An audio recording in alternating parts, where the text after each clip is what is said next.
toi qui veux immigrer vers le Canada et passe ton temps à faire des candidatures et reçois toujours des refus et vraiment parfois même pas de réponse et tu te décourages.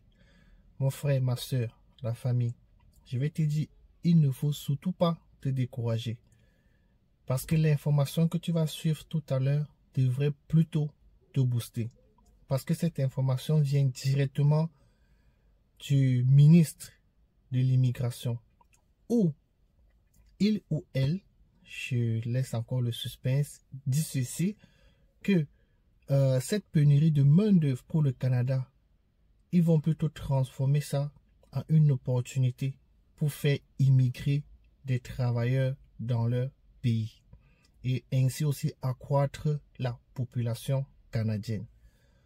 Donc toi qui passes ton temps à postuler et voilà, comme je dis, tu as toujours des retours négatifs. Pose-toi la question, toujours à savoir, est-ce que tout ce que je fais est correct? Est-ce que j'ai un bon CV? Est-ce que j'ai une bonne lettre de motivation? Parfois ton CV peut être bon, parfois tu peux aussi avoir une bonne lettre de motivation, mais tu n'as juste pas de chance. Mais déjà, il faut mettre cette chance-là de ton côté d'avoir un bon CV et une bonne lettre de motivation. Et si possible, comme j'ai dit dans ma dernière vidéo, faire aussi ce test de langue. Si possible, parce que ce test de langue permet également à beaucoup, comment est-ce que je vais dire, c'est un atout pour beaucoup maintenant d'accroître leur chance d'immigration vers le Canada. Je dis ça pourquoi? Parce que quand je fais mes petites recherches sur le Canada et tout, et j'entre un peu dans les sites des employeurs, je constate que la majorité exige déjà ce test de langue. Donc toi qui m'écoutes présentement, si tu as la possibilité de faire ce test de langue, il faut le faire. C'est un bon plus pour ton dossier. Et j'appuie mes propos en disant ceci.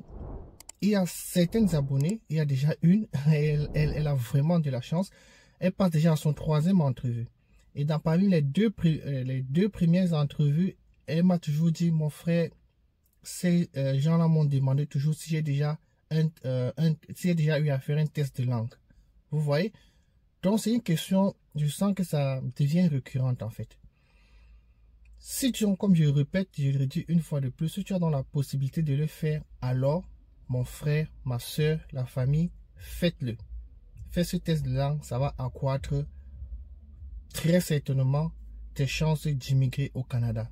Et comme je dis, surtout, faites un CV pas touffu, lisible, et également une lettre de motivation pas touffue et pas très très longue aussi, parce que vous devrez savoir que le recruteur n'a que 30 secondes pour lire votre lettre de motivation et CV. C'est même, au fait, c'est ce qui est écrit même dans le site du gouvernement canadien. Vous-même, vous pouvez aller le voir. Je répète bien, le recruteur n'a que 30 secondes pour lire votre CV et lettre de motivation. Donc, tout de suite, je vais aller te faire suivre l'information du ministre. Et à partir de là, je pense que ça va encore te donner plus d'énergie de continuer ton processus d'immigration. Allons voir ça tout de suite après le petit générique. Et excusez-moi, je le fais dans la voiture parce que j'ai vu l'info et dit qu'il fallait directement que je partage ça avec vous. On se prend juste. Allons voir l'information comme je le disais ensemble.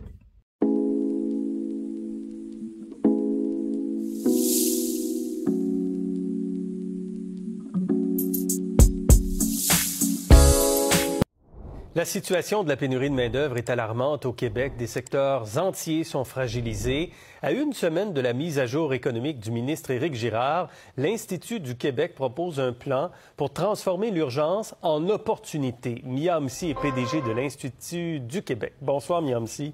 Bonsoir. Alors, comment vous qualifiez d'abord l'engagement du gouvernement Legault dans la gestion de ce qui ressemble quand même de plus en plus à une crise de la main-d'œuvre?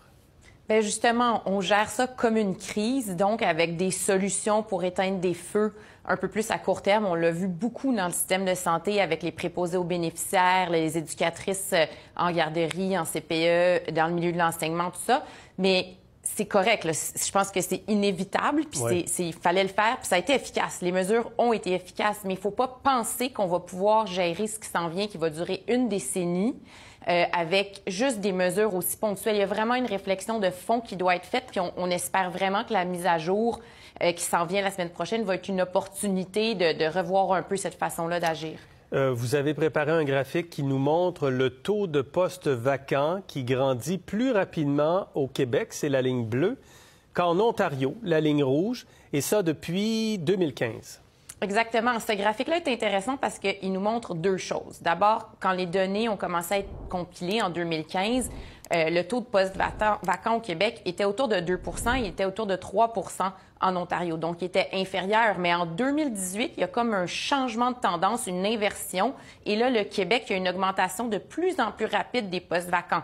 Donc, non seulement la situation a changé, mais c'est que ça s'est fait rapidement. Et c'est pour ça que nos entreprises, puis tous les employeurs au Québec, incluant les services publics puis le réseau public, souffrent en ce moment parce qu'on n'a pas eu le temps de s'y ajuster. Et la pandémie est venue empirer les choses. Donc, c'est tellement rapide qu'on n'a pas le temps de s'adapter.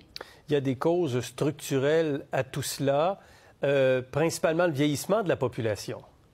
Exactement. Je pense qu'il faut vraiment regarder les causes de deux façons. Les causes fondamentales, les structurelles, donc les tendances lourdes qui étaient là avant, qui vont perdurer au-delà de la pandémie. Et le vieillissement de la population, c'est évident. Le changement de l'économie, donc il y a un virage numérique en cours qui s'est beaucoup accéléré, qui change le profil des compétences des travailleurs. Ça va être majeur au cours des prochaines années.